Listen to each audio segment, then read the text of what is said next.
자, 오늘 우리가 하고 있는 이 부분을, 이 위치를 파악하고, 원래 개관이라는 것은 전체 흐름을 파악하는 게 중요하니까 그 흐름 파악을 위해서 지난 시간에 했던 내용을 간단하게 정리하겠습니다. 지난 시간에 많은 내용을 했는데 이 큰 흐름상에서 보면 두 가지 내용입니다. 첫 번째는 예루살렘 교회, 맨 첫 번째 성령님이 오셔서 생겨난 예루살렘 교회, 여러 가지 시험과 문제들이 있었으나 이걸 통해서 교회가 성숙에 이르게 되었다. 이게 지난주 우리가 살펴본 것 중에 한 내용이고요. 실제로 사도행전이 이런 관점을 우리에게 보여주고 있습니다. 여러 가지 교회 안에 문제들이 찾아오고 내부에서도 우리 연약함으로 인한 문제가 생겨났지만 큰 흐름으로 보면 결국 그걸 통해서 교회가 시행착오를 겪으면서 더 성숙해 간다. 그래서 이와 관련해서 우리가 그 내용을 했었죠. 그러므로 우리는 교회나 역사에 대해서 어떤 관점을 가져야 된다, 어떤 성경적인 관점을 가져야 된다 했어요. 두 가지로. 우선 아닌 것, 너무 이상적인 생각은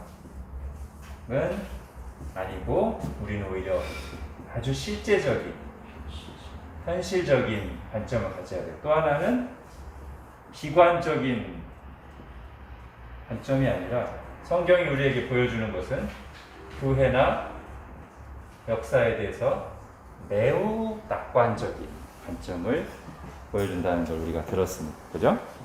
우리가 지난주에 했던 첫 번째 중심 내용은 이거였어요. 그런가 하면 두 번째는 사도행전 1장 8절에서 말한 예루살렘과 온 유대와 사마리아와 땅끝까지, 이게 주님이 말씀하신 것이자 구약 때부터 내려온 하나님의 비전이자 성령님이 오심으로써 이루어질 일인데, 지난주에 우리가 본 것은 예루살렘에 머물러 있던 복음이 뭐를 통해? 박해를 통해 어디까지요? 유대와 사마리아에 이른 것까지. 지난주가 여기까지 했어요. 예루살렘에 이렇게 이런 일들이 있고, 그래서 예루살렘 교회가 점점 성숙해가고 풍성해져 가는데 거기만 있으면 안 되죠. 주님이 박해를 섭리로 사용하셔서 예루살렘에 있던 복음이 이렇게 흘러 넘쳐서 유대와 사마리아까지 진행되어 가는 그 모습을 봤습니다. 그러면서 이 일에서 유대와 사마리아로 복음이 전진하는데, 하나님의 나라가 확장되는데 가장 주도적인 역할을 했던 사람 누구죠? 지난주에 우리를 감동을 줬던 빌립이죠. 그죠?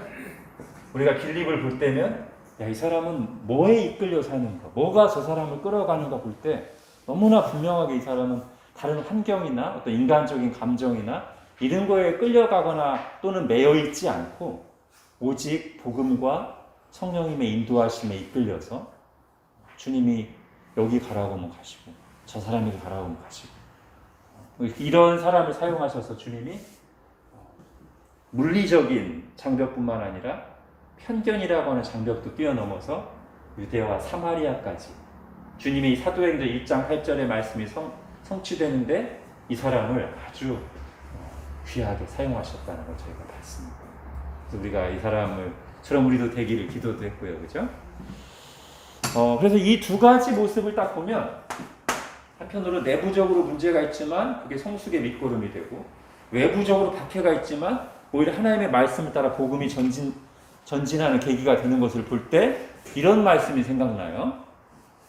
주님이 교회에 대해서 처음 말씀하실 때 했던 말씀, 내가 내 교회를 세우리니 음부의 권세가 이기지 못하리라. 이 두 가지가 딱 그거를 보여주는 좋은 케이스 같아요. 내부에서 발생한 문제이든 또는 외부로 전진해 나가는 것은 결국 주님의 교회가 승리하고 이기는 거죠. 거기서 음부의 권세가 이기지 못하리라는 것은 제가 이 구절이 나올 때 몇 번 말씀드린 것처럼 이 권세가 헬라어로는 대문이라고 하죠. 대문. 그죠? 그러니까 이게 수비적인 것도 물론 적용이 될 수 있지만 즉 외부에서 즉 시험이 올 때 교회가 그걸 견뎌낸다 이런 뜻도 있겠지만 오히려 그 음부의 권세, 음부의 대문이 이기지 못한다는 걸 생각한다면 오히려 누가 공격적인 위치에 있어요? 교회가 공격적인 위치에 있어요. 이 어둠이 가득한 세상에 작아 보이는 교회가 딱 들어와서 이제 어둠을 뚫고 전진하는 거예요. 성을 하나하나씩 점령해 가는 거예요. 그 적들의 요새를 문을 딱 부시고 들어가서 쫙 한 성을 점령하고, 이게 그거죠, 그죠? 예루살렘에서 시작해서 유대의 한 구울 한 구울을 복음으로 딱 사마리아도 딱. 내가 내 교회를 세우리니 음부의 권세가 이기지 못하리라. 거기까지 했습니다. 자, 오늘 할 것은 이제 여기서 이어지는 거죠. 지난주에 여기까지 왔고 이제 오늘 드디어 여기로 넘어가는 건데 이게 그 내용을 전부 다 아는 것은 아니고 이제 시작이면서 본격화되는 것까지. 그래서 오늘 어디까지냐면요. 고넬료가 회심하는 것, 즉 최초로 그 유대인 교회에 받아들여진 이방인 공식적으로 지난주 이디오피아 내시를 하긴 했지만 그 사람은 그냥 전도받고 떠났기 때문에 교회에서 그 사람 때문에 고민할 일이 없었어요. 근데 이제 고넬료는 이제 이 사람을 교회로 받아들이는 것과 문제가 이제 실제적으로 대두됐죠. 고넬료 회심부터 바울의 1, 2차 선교여행까지가 이 오늘 이 12과의 내용이에요. 그래서 다룰 내용이 굉장히 많아요. 그래서 아마 예전에도 그랬을 수 있는데 기억이 정확히 안 나요. 근데 지금 다시 준비하다 보니까 오늘 1시간에 다 못해요. 그래서 오늘 2번으로 나눠서 할 건데 오늘 대략 여기까지 할 생각입니다. 오늘 다루는 내용이 굉장히 중요해요. 자, 땅끝으로 간다는 것은 오늘 그 내용을 많이 하겠지만 중요한 2가지 의미가 있습니다. 하나는 이방인 선교예요. 두 번째는 당연히 이 말에 그런 뜻도 있죠. 지리적인 확장이에요. 그러니까 복음이 유대와 사마리아를 넘어 땅끝까지 간다는 뜻은 저 2가지 의미를 다 담고 있습니다. 비로소 이방인 선교가 이루어진다는 뜻이자 점점 그야말로 모든 민족에게 나아가기 위해서 지리적으로도 확장되는 것을 의미합니다.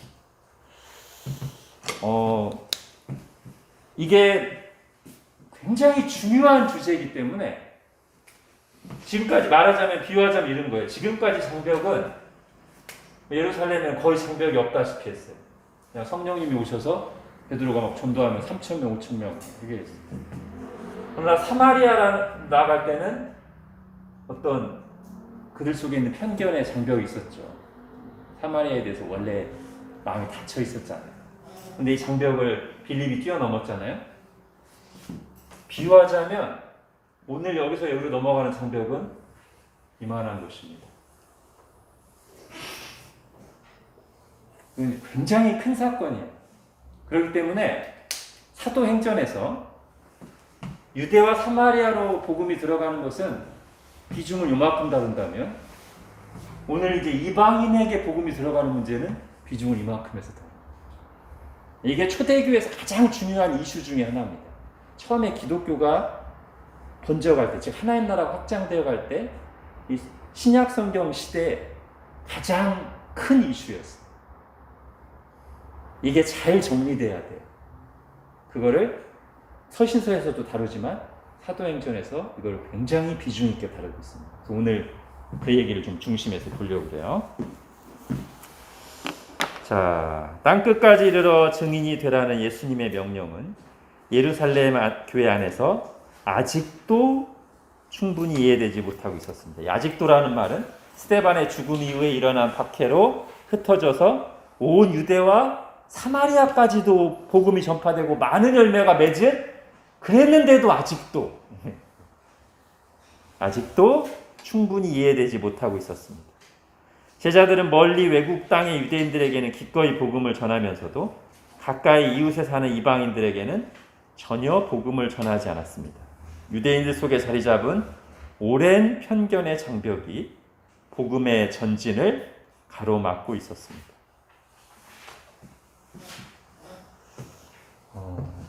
여러분, 정말 성경에 분명하게 기록되어 있어도요. 그리고 성령님으로 충만하고요. 성숙한 신자라고 해도요. 어떤 부정적인 경험에서 온, 자기가 자라온 환경에서 온 편견의 장벽을 넘는 것은 정말 어려웁니다. 그러니까 마치 이런 거예요. 하나님의 말씀을 그 부분을 읽고 있어요. 거기 하나님의 말씀이, 하나님의 뜻이 분명히 나타나. 그런데도 편견이 딱 내 속에 있으면 그 부분이 신기하게도 안 보이든지, 지금 읽고 있는데도 안 보여, 그 부분이. 안 보이든지 아니면 보여도 이걸 그대로 받아들이는 게 아니라 다르게 꺾어서 해석하게 돼요. 편견이 내 속에 있어. 하나님의 마음은, 하나님의 뜻은 분명하고 하나님의 마음은 여기를 향하고 있지만 편견이 우리의 눈과 마음을 닫고 있으면 우리의 마음은 여기에는 완전히 무관심하고 자꾸 다르게 적용하고 해석합니다. 여러분, 예수님이 부활하신 후에 마태복음 28장 19절에 그러므로 너희는 가서 모든 민족을 제자로 삼아. 모든 민족. 이게 다르게 해석될 수 있어요? 모든 민족을 제자로 삼아. 말씀하셨어요. 분명히 주님이. 누가복음 24장에도 보면 또 이르시되 이같이 그리스도가 고난을 받고 제3일에 죽은 자 가운데 살아날 것과 또 그의 이름으로 죄 사함을 받게 하는 회개가 예루살렘에서 시작하여 모든 족속에 전파될 것입니다. 모든 족속. 다르게 해석될 여지가 있어요? 그나마 이게 다르게 해석될 여지가 그나마 있죠. 디아스포라, 곳곳에 로마 전역에 퍼져 있는 유대인들 가리키는 용어로 그나마 이게 다르게 해석될 여지가 약간이라도 있어요. 마태복음 28장에서 모든 민족, 누가복음 24장 모든 족속, 사도행전 1장 8절 땅끝, 이렇게 거듭 얘기하셔도 이게 안 보여, 안 들려. 편견이 가려 있습니다. 우리도 그럴 수 있어요, 그죠? 오늘 이 부분을 좀 많이 다룰 거니까 빨리 넘어가겠습니다. 그래서 이제 하나님이 좀 특별하게 찾아오십니다. 어느 날 베드로가 기도하는 중에 하나님께서 환상을 보여주셨습니다. 하늘로부터 보자기가 내려왔고 그 안에는 율법에서 먹지 말라고 금한 부정한 동물들이 우글거렸습니다. 그걸 보며 찡그린 표정을 짓고 있는 베드로에게 하나님의 음성이 들려왔습니다. 베드로야, 일어나 그것을 먹도록 해라. 베드로는 즉시 거부했습니다. 부정하고 더러운 것을 먹을 수 없다는 것입니다. 다시 말씀이 들렸습니다. 하나님께서 깨끗하게 하신 것을 네가 더럽다고 하지 마라. 자, 하나님께서 베드로에게 이 환상을 보여주신 이유가 뭡니까? 자, 우선 우리가 최근에 듣고 있는 말씀과 좀 연관해서 한번 생각해 볼게요. 우리가 지금 로마서 14장 17절에 나온 내용을 이어서 하잖아요. 거기에 보면 하나님의 나라는 먹는 것과 마시는 것이 아니고 오직 성령 안에 있는 의와 평강과 희락이라 했잖아요. 하나님의 나라는 먹는 것과 마시는 것이 아니에요. 여기서 먹는 것과 마시는 것이 뭔지를 제가 말씀드렸죠. 먹는 것과 마시는 것은 마태복음에 나오는 너희는 무엇을 먹을까 무엇을 마실까 염려하지 말라. 생활의 문제 얘기가 아니라고 그랬어요. 여기는 문맥상 로마서 14장을 쭉 보면 당시에 교회 안에 유대인들도 있고 이방인들도 있어서 또 우상의 제물로 나온 고기들이 시장에 나오기 때문에 어떤 음식, 어떤 고기, 그것이 율법에서 금한 고기든지 아니면 우상의 신전에서 제물로 드리고 나온 시장에 나온 고기든지 이거를 신자들이 먹을 수 있냐 없냐 그래가지고 어떤 신자는 먹을 수 있다. 어떤 신자는 아니 하나님 믿는 우리가 어떻게 먹냐. 사실 이거 가지고 교회 갈등이 있으니까 이게 신앙에 너무 중요한 이슈가 돼 있으니까 바울이 하나님의 나라는 그렇게 뭘 먹느냐 안 먹느냐, 뭘 마시느냐 안 마시느냐, 그게 중요한 이슈가 아니고 본질은 성령님 안에 있는 의와 평화와 기쁨이다. 이렇게 얘기한 거라고 했잖아요. 그러니까 먹고 마시는 문제는 좀 자유로워야 돼요, 사실은. 근데 지금 하나님께서 과거 율법에서 금했던 부정한 동물들을 보여주시며 베드로에게 먹으라고 하시자 베드로가 어떻게 반응해요? 절대 먹을 수 없다. 여기서 우리가 뭘 발견합니까? 베드로는 아직 먹고 마시는 문제에서 옛날 방식에서 그렇게 자유롭지는 않은 것 같아요. 여전히 옛날 방식을 고수하고 있습니다. 옛날에 율법에서 부정했던 건 지금도 먹을 수 없다고 생각하는 입장입니다. 그런데 그런 베드로에게 주님께서 반복해서 하나님께서 깨끗하게 하신 것을 네가 더럽다고 하지 마라 말씀하십니다. 지금 하나님께서는 그가 복음을 더 깊이 이해하고 하나님의 경륜과 하나님의 말씀과 마음을 깨달아서 낡은 가죽 부대를 버리기를, 생각이 바뀌기를, 정말로 이제는 복음적인 사고를 가지고 하나님의 뜻에 순종하기를 바라면서 지금 돕고 계신 거예요. 그죠? 그런데 지금 이 환상을 보여주시면서 주님이 원하시는 건 뭐냐면 음식 문제에서 자유로워지라고 지금 이 환상 보여주신 게 아니에요. 이걸 통해서 이방인에게 복음을 들고 나가게 하시려고 이 환상을 보여주신 거예요. 그죠? 그럼 여기서 질문이 생깁니다. 아니 그러면 환상도 보여주시고 직접 말씀하시기도 하시는 하나님 주님께서 직접 베드로에게 야 이방인에게 가서도 좀 복음 좀 전해라 이렇게 말씀하시지 왜 이방인 선교를 직접 명하시지 않고 이런 환상을 보여주셨을까요?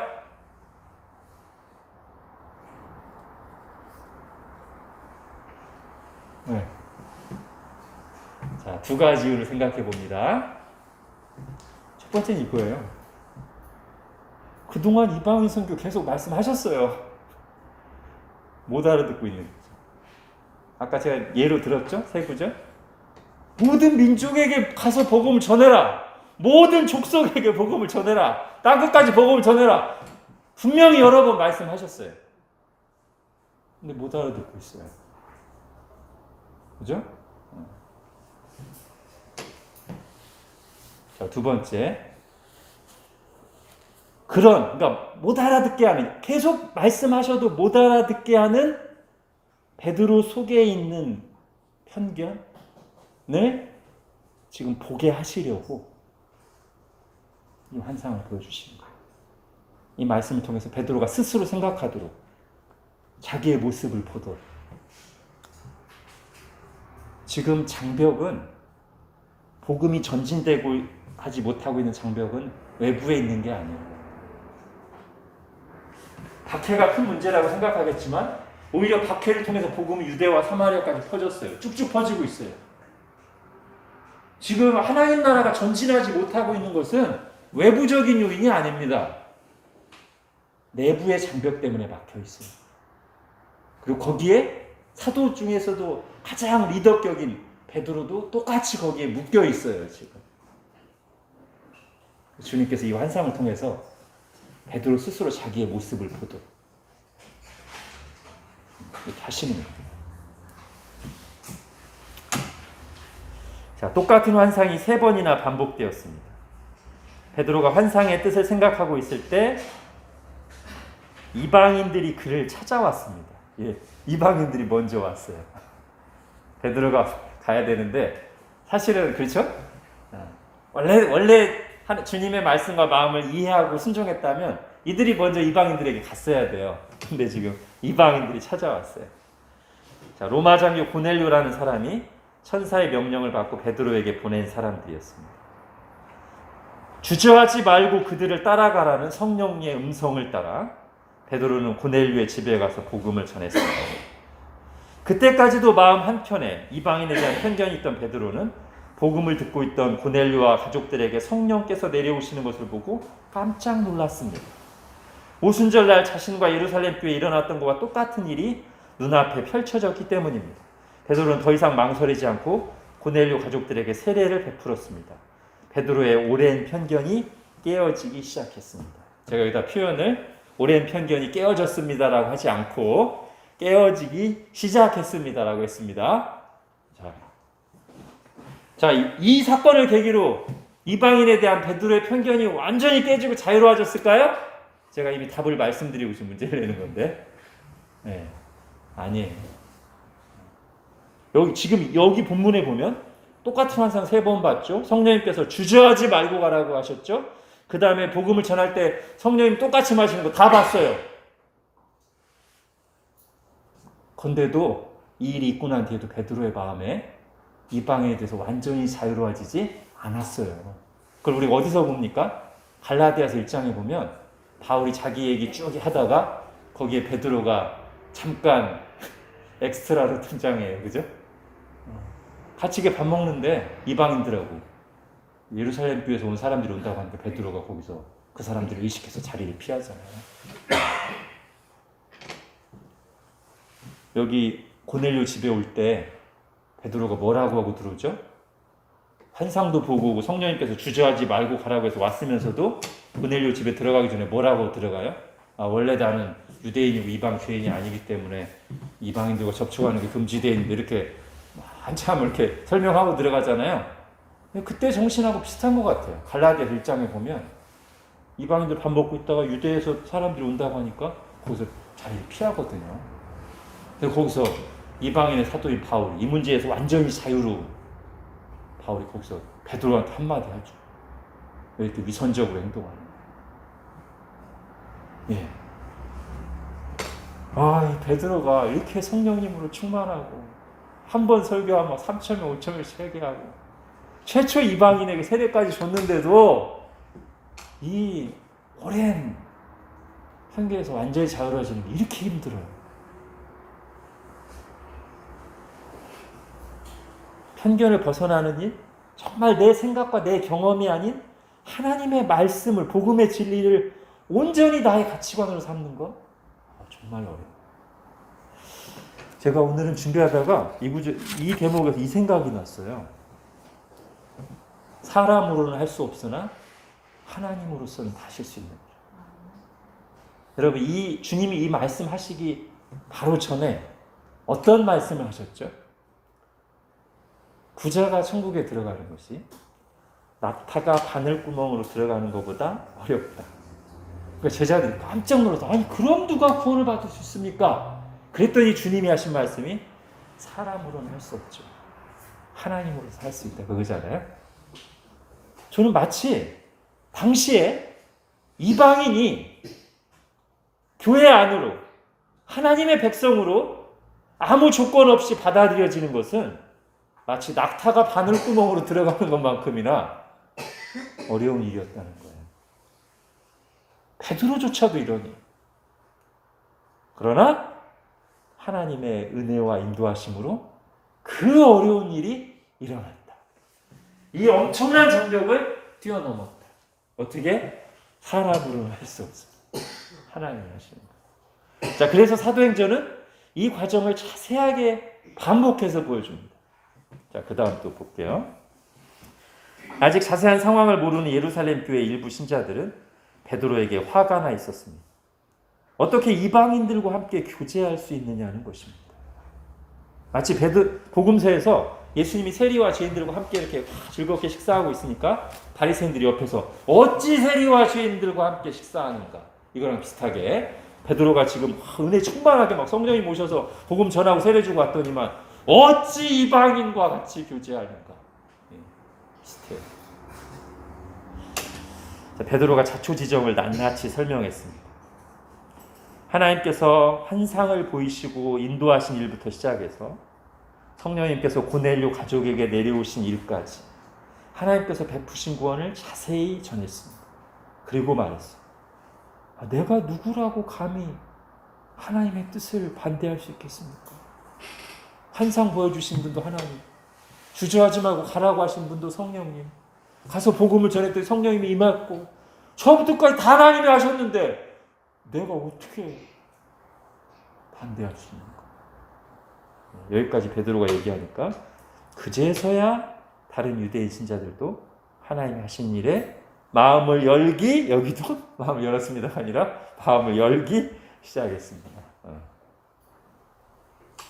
여러분, 그래서 지금 결국 사도행전이 어떤 식으로 기록됐냐면 베드로가 고넬료에게 복음을 전하는 과정을 자세히 사건을 기록하고 그 다음에 다시 베드로의 입을 통해서 처음 성령님 환상을 보여주신 것부터 고넬료 가족의 성령 임한 것까지를 다시 한번 또 자세히 얘기해요.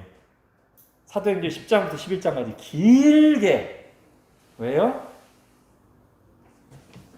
이걸 넘는 일이 지금 너무나 중요한 일이기 때문에 이게 하나님이 하셨다는 것을, 첫 번째, 이걸 하나님이 하셨다는 것을 분명하게 보여주려고. 그리고 두 번째, 결국 그래서 예루살렘 교회가, 유대인 신자들이 이것을 하나님의 뜻으로 알고 받아들였다는 사실을 보여주려고 아주 자세하게 반복해서 기록하고 있는 거예요.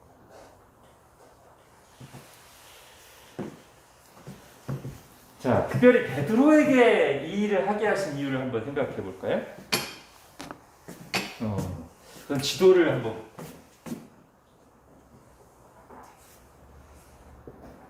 가이사랴.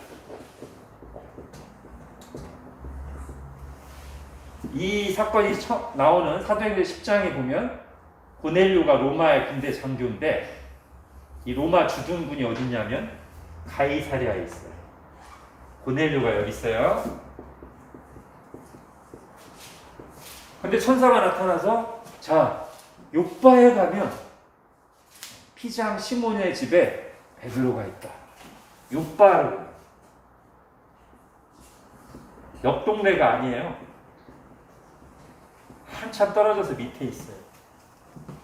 근데 굳이 천사가 와서 저기 요바에 있는 베드로한테 베드로를 초청해서 복음을 들어요. 이렇게 하신 거예요. 즉 하나님의 뜻은 그냥 이방인 전도가 중요하고 고넬료가 중요하니까 누구든 와서 고넬료에게 전도하는 게 아닙니다. 주님의 뜻은 분명합니다. 반드시 베드로가 와서 고넬료에게 복음을 전하는 게 주님의 계획이고 뜻입니다. 이게 지금 이 얘기가 사도행전 10장 1, 2절에 나오는데 그리고 8장에 보면 8장 30절인가? 거기 보면 우리가 아까 했던 요 빌립, 사마리아까지도 아무 거리낌 없이 나가서 복음을 전했던, 주님 인도하시면 어디든 갔던 빌립이 유대와 사마리아 쭉 돌고 8장 30절에 가면 어디 가서 딱 정착하냐면 가이사랴 가서 정착해요. 물론 이 시기가 우리가 100% 확신할 수는 없지만 이때 빌립이 여기 있었을 가능성도 꽤 있어요. 그러면 베드로 시키는 것보다 빌립 시켰으면 빌립은 훨씬 더 잘 갔을 것 같아요. 성향상. 사마리아도 거리낌 없이 나갔던 이 사람은 성령님이 가서 고넬료에게 전하라. 네, 아멘! 하고 했을 가능성이 꽤 있어요. 하나님 빌립을 안 부르셨어요. 자, 그 다음에 9장에 보면 누가 회심합니까? 이방인의 사도인 사울이 회심해. 야, 이방인의 사도니까 이방인 처음 전도할 때 바울이 갔으면 얼마나 의미 있고 멋져요. 여기도 아니에요. 굳이 밑에 있는 요바에는 베드로에게 가서 베드로를 데려와요. 베드로에게 복음을 들어요. 왜죠?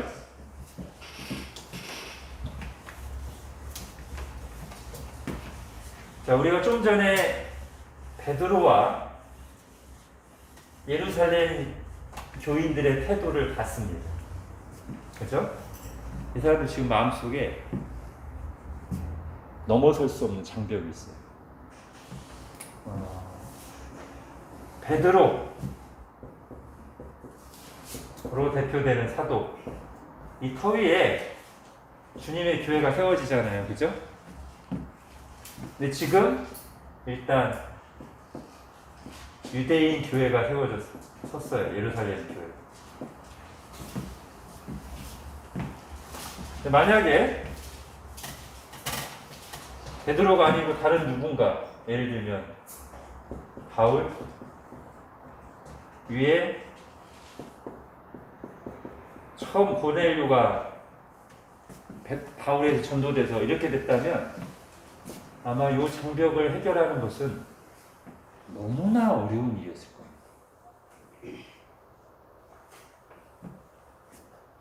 베드로에게도 화냈던 이 유대인들이 바울이 이방인으로만 고넬료부터 시작해서 이방인으로만 구성된 교회를 딱 설립했으면 그 사람들은 여기는 짝퉁 교회 내지는 우리와 좀 레벨이 다른 하나의 교회를 여기기가 쉽지 않았을 거예요. 아니, 베드로에게 화냈던 유대인들뿐 아니라 베드로 자신도 어쩌면 본인이 하고 나서도 아직도 완전히 거기서 깨어나지 못했는데 자기가 안 하고 바울이 있어봐요, 처음부터. 그럼 이방인에서 베드로도 쉽지 않았어요. 그러나 주님의 의도는 베드로로 대표되는 이 사도들의 터 위에 유대인 교회와 이방인 교회가 따로 있는 것이 아니라 한 몸을 이루도록, 이게 주님의 뜻이에요. 보편적인 교회, 교회의 보편성을 드러내는 것. 똑같이 하나님의 부르심을 받은 똑같은 사도들의 터 위에 똑같은 복음을 듣고 똑같은 성령님을 받고 똑같은 신앙 고백을 하는 교회. 유대인이든 헬라인이든. 그걸 주님이 보여주고 싶으셨어요. 그래서 베드로에게 복음을 전하는 거죠. 지금도 베드로에게 복음을 전할 때 예루살렘 교회 시작됐지? 똑같아. 베드로가 복음 전해서 고넬료 이방인 구원받기 시작했어. 베드로가 복음을 전할 때 그때 오순절날 성령이 임했지. 똑같아. 이방인의 교회도. 베드로가 여기서 전한 보고 여기서 전한 보고 다를까? 아니, 똑같아. 다 똑같아. 같은 사도, 같은 복음, 같은 성령. 이게 지금 굉장히 중요한 일이에요. 교회의 보편성, 교회의 하나됨. 이게 너무너무 중요한 일이기 때문에 주님께서 딱 집어서 베드로에게 가서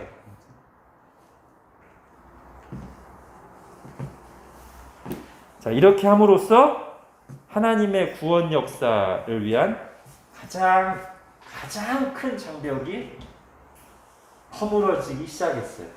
다시 말씀드리면 완전히 허물어진 건 아니에요. 이후에 우리는 설신서에서 계속 바울이 이것 때문에 고생하는 걸 봅니다. 바울이 이걸 위해 얼마나 노력하는지를 봅니다. 그러나 어쨌든 첫 시작을 가장 넘기 힘든 장벽을 일단 하나님이 한번 무너뜨리셨어요. 이 과정을 통해서.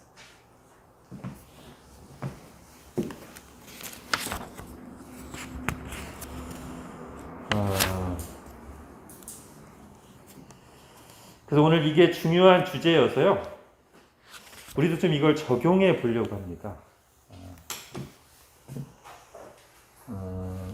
부정적인 경험, 그것이 전통적인 문화이든 아니면 개인적인 경험이든 간에 거기서 비롯된 편견은 우리를 하나님의 말씀에, 진리에 올바로 반응하지 못하게 해요. 주일날 메시지를 다시 생각해 보세요. 주일날 이런 얘기 했었죠. 어떻게 인식하느냐에 따라서 그렇게 반응하게 돼 있다. 이 사건이 있기 전까지는 베드로나 모든 성령 충만한 예루살렘 교회 교인들은 이방인을 어떻게 인식하고 있었어요? 아니, 저들은 당연히 구원받을 대상이 아니지. 네, 너무 당연하게 그렇게 인식하고 있었기 때문에 그렇게 반응하는 거예요. 그들에게는 안 나가는 거예요. 그러나 이 사건 이후로 베드로가 크게 깨달으면서 이방인도 구원하시는구나. 이방인에도 복음 전해야 되는 거네. 그렇게 인식하기 시작했기 때문에 그렇게 행동하기 시작했어요. 우리도 그럴 수 있어요. 우리가 뭔가에 대해서 부정적인 인식을 가지고 있으면 그게 하나님이 말씀하신 건데도 우리가 거기에 접근하는데 굉장히 머뭇거려지거나 소극적으로 반응하거나 심지어는 비판적일 수까지 있습니다. 제가 몇 개를 쓸게요. 여러분 스스로 한번 생각해 보십시오.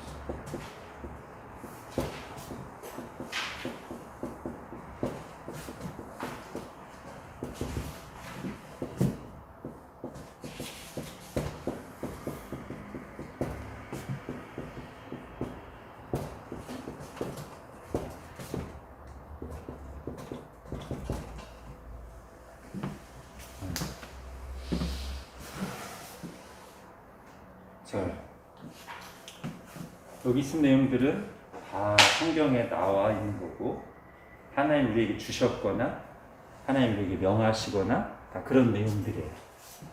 그렇죠? 어떻게 여러분은 여기 있는 거에 대해서 어떤 거부감이나 부정적인 생각이나 그런 게 있으신가 없으신가 한번 생각해 보십시오. 다 없다면 정말 감사한 일이고요. 있을 수 있어요.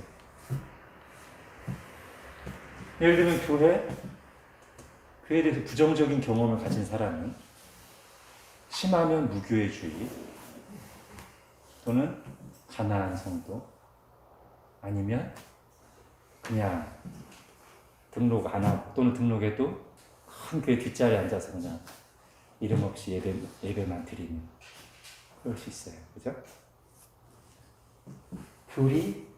교리에 대해 부정적인 생각을 계속 주입받았거나 교육받았거나 아니면 본인이 그런 부정적인 경험이 있으면 교리하면 마치 메마르고 생명력 없는 신앙의 대명사 이미지 같은 느낌. 권위에 대한 부정적인 경험이 있거나 그런 사상을 계속 들은 사람은 권위가 정당하게 행사되는 것에 대해서도 일단 권위주의의 시각으로 봐. 딱하게. 그리고 무조건 민주적 자율적인 것만이 좋은 거라고 생각해. 순종이란 말 나오면 굉장히 일단 거부감이나 반발심이 들어.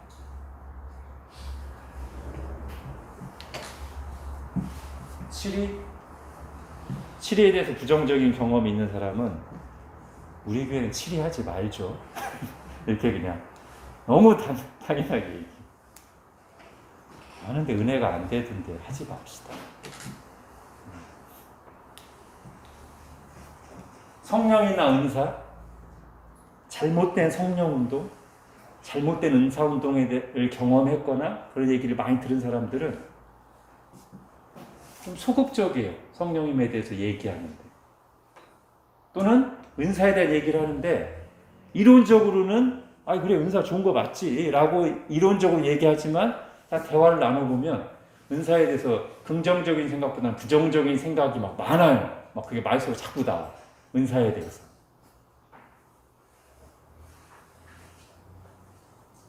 그죠? 전도 이제 예화를 한번 들어볼게요. 우리 한 달에 한 번씩 전체 나가서 전도하곤 했었잖아요. 그때 이제 팀별로 나가서 하는데 저희 팀이 수리산역에 간 적이 있었어요. 거기도 그때 이제 만든 전도지 가지고 이렇게 잘 질서 있게 전도하는데 그 중에 어떤 여자분이 그때 마스크 안 썼었죠, 그죠? 그때 표정에서 막 경멸과 안타까움의 눈빛으로 저를 보는 거예요. 그러면서 이제 이렇게 전도하는 시대는 지났어요. 짜증이 가득한. 제가 볼 때 교회 다니시는 분 같기도 하고요. 제가 그냥 웃으면서 그랬죠. 왜 그렇게 단언하세요? 지금도 이렇게 해서 전도되는 사람이 있어요. 저희 교회도 그렇게 오신 분이 있고. 그 표정에서 좀 안타까웠어요. 물론 전도를 지혜롭게 하기 위해 노력해야 돼요. 그렇지만 그렇다고 출근하는 길에 맞고 서서 큰 소리로 마이크로 떠드는 것도 아니고 조용하게 이렇게 인격적으로 전도지를 주는데도 그렇게까지 경멸의 눈빛으로 안타까운 눈빛으로 뭔가 부정적인 경험과 편견이 가득한 거죠. 그렇죠? 기도도 의외로 부정적인 사람 많아요. 어떤 사람들의 경우는 기도 열심히 하는 것을 마치 저급한 신앙으로 보는 사람도 있어요. 기도회에 대해서도 참석을 안 하거나 아니면 굉장히 소극적이거나 거부감을 가진 사람들이 있어요. 이런 경우도 있어요. 어떤 분이 이런 글을 썼더라고요. 자기는 어렵다고 얘기할 때 기도할게요 하는 말을 제일 듣기 싫대요. 거기에 또 많은 사람들이 또 동조하더라고요. 댓글을 달아서. 저도요. 그런 얘기하는 사람 제일 싫어요. 이제는 기도할게요라는 말도 하지 말아야 되나? 저는 누가 기도해 준다고 하면 너무 좋던데. 왜 그렇게 반응할까요? 뭔가, 그죠? 근데 제가 지금 이제 하나하나 얘기했는데요. 근데 한 명 한 명 그런 태도를 가진 사람들의 얘기를 들어보면 이해되는 측면이 있어요. 뭔가 크게 상처를 받았거나 아니면 잘못된 가르침을 계속 들었거나 뭔가 어려운 부정적인 경험이 있어요. 그래서 그러는 거예요. 그래서 각 사람을 대할 때는 이해돼요. 이해되고 잘 이렇게 도와줘야 돼요. 근데 거기서 벗어나야 돼요. 네. 거기서 치유되고 자유로워져야 돼요. 그게 본인도 살고 교회가 같이 사는 길이에요. 그러지 않으면 그 부정적인 경험과 그 부정적인 경험에서 비롯된 편견이 갇혀있는 만큼 제대로 반응하지 못해요. 잘못된 인식을 갖고 있기 때문에 잘못 반응할 수밖에 없어요. 아까 제가 몇 개 예를 든 것처럼 이 중에 나쁜 게 뭐가 있어요? 다 좋은 거죠. 다 주님 주신 거잖아요. 물론 하나하나를 잘 해야 돼요. 그렇죠? 그렇게 가면 좋아요. 잘하는 쪽으로 가기 위해서 기도하고 적극 참여하고 하면 좋은데 그게 아니라 편견에 갇혀 있으면 아예 거기에 접근을 잘 못해요. 그리고 거리를 두고 삐딱하게 반응해요. 그만큼 본인이 은혜를 못 누리는 거예요. 다른 사람도 힘들게 하고. 그러니까 아쉬운 거예요. 그만큼 성장을 못해요. 거기서. 근데 이제 이걸 조금 더 생각해 보면 대부분 우리가 어떤 부정적인 경험, 오래도록 나에게 영향을 미치는 부정적인 경험들은 대개 우리가 어리고 미숙할 때 발생합니다. 다 그런 건 아니에요. 그렇지만 대부분은 내가 어리고 미숙할 때 그런 경험이 발생해요. 즉, 정말로 내가 부정적인 편견을 갖게끔 어떤 상대가 정말 악한 짓을 해서 그럴 수도 있어요. 근데 잘 보면 안 그런 경우도 상당히 많아요. 한번 제가 이렇게 예를 들어볼게요. 예수님이 제자 2명씩 전도 보내시잖아요. 전도 훈련 보내시잖아요. 우리 주님은 다양한 사람들을 부르시니까 12 제자들 성격도 굉장히 다양할 거예요. 그죠? 그 중에 내성적인 제자 있었을까요? 없었을까요? 12 제자가 막 다 외향적이고 그러진 않았겠죠. 그죠? 내성적인 제자 분명히 있었을 거예요. 내성적인 제자 전도훈련 가면 힘들었을까요? 안 힘들었을까요? 힘들었을 것 같아요. 저는 더군다나 어렵게 막 힘들지만 주님이 가라고 해서 갔는데 강한 반대와 막 욕설에 부딪혔어.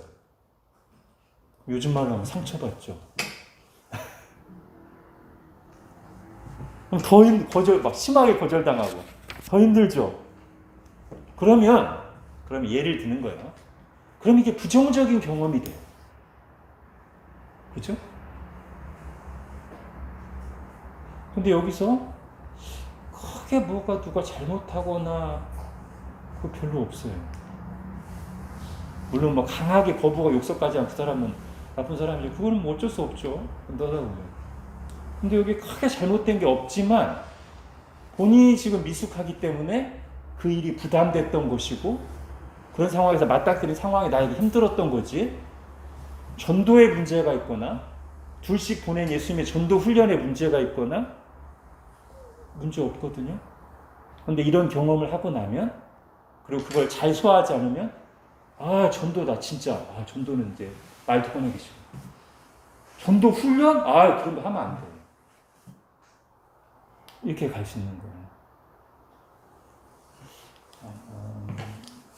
그럼 이제 아쉬운 거죠. 그죠? 다른 것도 그럴 수 있어요. 물론 온전하지 않기 때문에 상처받거나 그럴 수 있지만 적잖은 경우는 내가 미숙하고 감당이 안 되는데 맞닥뜨린 상황 때문에 그럴 수 있거든요. 우리 어떻게 하면 좋을까요? 그때 내가 참 미숙했구나. 내가 부족했구나. 그래서 힘들었구나. 잘 해석하고 하나님, 제가 그때 아직 준비가 안 됐을 때 그런 일 하고 또 그런 일을 해서 당해서 제 속에 이렇게 두려움과 부정적인 게 있는데 하나님 극복하고 앞으로 나아가게 해주세요. 이렇게 가면 참 좋을 것 같아요. 그죠? 그냥 막 그 경험 하나 때문에 거기에 완전히 막 묶여 있어가지고 전도 자체에 대해서, 전도 훈련 자체에 대해서, 더 나아가 헌신 자체에 대해서 막 완전히 그러면 계속 거기 갇혀 있는 거예요. 너무 안타까운 거죠. 제가 이런 얘기를 하는 이유는 우리가 어딘가에서 묶여있는 데서 벗어나기 위해서는요, 일단 은혜가 제일 필요하고 또 하나는 약간 객관적으로 볼 수 있어야 되는데 대부분은 우리가 이렇게 부정적인 감정을 갖고 있으면 우리는 나의 미숙함이나 그건 잘 못 보고 오로지 상대 탓을 하기가 있어요. 그러면 못 빠져나와요. 거기서. 네, 정말 쉽지 않아요. 그러면. 좀 아까 제가 말씀드린 것처럼 이제 좀 시간이 지났을 때 잘 보고 하나님의 은혜를 그럼 잘 봐서 그때 내가 미숙해서 힘들었구나. 그냥 그 말 쿨하게 넘길 수 있었는데 그 말 한마디에 그냥 이게 성장하는 거죠. 그죠? 이렇게 해서 하나하나 넘어가야 성장해요. 근데 어떤 부정적인 경험 하나에 갇혀가지고 그냥 평생을 거기서 벗어나질 못해. 기도에 대해서 한번 부정적인 경험해서 막 평생을 기도가 얼마나 좋은 건데. 그렇죠? 여러분 다윗을 한번 생각해 보세요. 이걸 잘 극복한 예. 다윗이 언약궤를 옮기다가 굉장히 어려움을 겪어요. 그죠? 사람이 한 명 죽어요. 자기가 세운 사람이. 직사예요. 언약궤 옮기다가. 자기는 막 정성껏 준비했는데. 너무 상처받았죠, 다윗이. 다윗이 몇 개월간 아주 막 움직이질 못해. 근데 다윗이 거기서 끝나지 않죠, 그죠? 만약에 다윗이 거기서 끝났으면 다윗이 더 이상 성장 못했을 수 있어요. 근데 아마도 다윗이 말씀을 잘 살피고 도대체 뭐가 문제였는가 하나님 앞에서 기도하고 상황을 잘 살필 때 언약궤 옮기는 것 자체는 문제가 없는데 그때 그 방식에 있어서 내가 너무 내 진심과 열심만 앞세우다가 말씀대로 하지 않았고 그랬구나. 그래서 몇 개월 뒤에 다시 언약궤를 옮기고 그리고 그때 위축되거나 막 두려움으로 옮기는 게 아니라 성경에 보면 언약궤 앞에서 막 크게 기뻐 뛰놀면서 옮기거든요. 한 단계 도약한 거죠, 그죠? 한 단계 성장한 거죠. 이렇게 가야 돼요, 그죠? 내 신앙이. 물론 시간이 좀 필요할 수 있어요. 우리가 연약하기 때문에 어떤 감정적인 데미지를 있거나 그러면 시간 필요해요. 근데 계속 거기에 묶여 있으면서 그 얘기만 나오면 계속 부정적으로 본인 손해예요. 하나님도 얼마나 안타까워. 그걸 잘 극복해서 그걸 넘어서서 신앙이 한 단계 한 단계 올라가야 되는데 그냥 평생을 거기 그 문제 하나 때문에 그 얘기는 꺼내지도 못하게. 하나님 입장에서 기도 내가 얘기한 건데 기도 얘기만 해도 싫어. 야 내가 기도하라고 한 건데. 전도 주님이 얼마나 원하시는 거예요. 그죠? 한 영혼이 돌아오는 게 주님이 가장 기뻐하시는 일 중에 하나잖아요. 근데 전도에 대한 부정적인 사례들을 봐가지고 전도에 대해서 뭔가 그렇게 막 있어요. 그죠? 자, 이런 우리의 부정적인 경험과 편견에서 벗어나게 하는 가장 좋은 것 중에 하나가 반대 경험입니다. 즉 은혜의 경험. 우리를 편견에서 벗어나게 하는데 좋은 게 참된 경험, 은혜의 경험이에요. 그게 말씀을 통해서든 성도의 교제를 통해서든 기도 응답을 통해서든 어떤 사건을 통해서든 아니면 다윗처럼 실패했던 일에 다시 도전해서든 하나님의 은혜를 구하면서 그렇게 할 때 거기서 이제 벗어나게 돼요. 사실 지금 베드로도 주님으로부터 그렇게 모든 민족, 모든 족속, 땅끝 얘기를 계속 들어도, 그리고 성령님으로 충만해도, 많은 전도의 경험이 있어도 이방인에게는 한 발짝도 다가가지 못하던 베드로가 주님이 주관하시니 보낼 전도 과정에서 이렇게 참된 경험을 통해서 비로소 편견이 깨지잖아요. 아마 이 사건 이후로는 베드로가 사도행전 1장 8절을 제대로 이해하게 될 거예요. 그 다음부터는.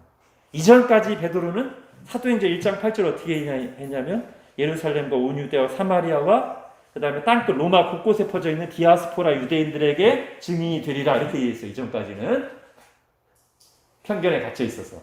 그런데 이 경험을 하고 나서는 비로소 사도행전 1장 8절은 예루살렘과 온 유대와 사마리아인들과 땅끝에 있는 모든 족속, 모든 민족, 모든 이방인에게 복음을 전하라는 말씀이시구나. 아멘.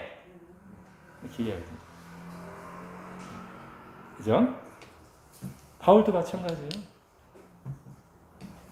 바울도 예수님을 만나는 그 경험을 통해서 오직 죄인이 믿음으로 구원받는다는 것을 성경에도 나와 있지만 본인의 체험적으로도, 왜냐하면 본인이 가장 하나님의 원수로 행할 때, 진짜 아무것도 내세울 거 없고 오직 원수로 행할 때 일방적으로 주님이 찾아와서 구원하셨기 때문에 바울에게는 구원의 교리가 너무 확실해요. 아니야, 선을 행해서 구원받는다, 그럼 나 구원 못 받았지. 전적 은혜, 오로지 은혜, 본인 경험으로 더 확신합니다. 여러분, 우리가 체험주의가 돼서는 안 됩니다. 결국은 이제 말씀인데, 우리의 부정적인 경험이나 또는 참된 신앙 경험이 없으면 말씀을 바라보고 해석하는데 제한받거나 잘못할 수가 있어요. 내 경험에 갇혀서. 근데 참된 경험을 하게 되면 나의 부정적인 경험이나 인간적인 경험 대신에 그 참된 경험이 성경을 보는 안목을 더 넓혀줄 수 있어요. 자, 오늘 요점은 이것입니다. 복음의 전진을 위해, 하나님 나라 확장을 위해, 영적 성장을 위해서는 장벽을 뛰어넘어야 됩니다. 그 장벽은 외부에도 있을 수 있고 내부에도 있을 수 있는데, 오늘 우리가 보는 것은 어쩌면 내부의 장벽이 훨씬 더 뛰어넘기 어려운 큰 장벽일 수 있다. 그런데 주님이 원하시는 것은 그 장벽을 뛰어넘어서 하나님 원하시는 지점까지 가기를 원하신다.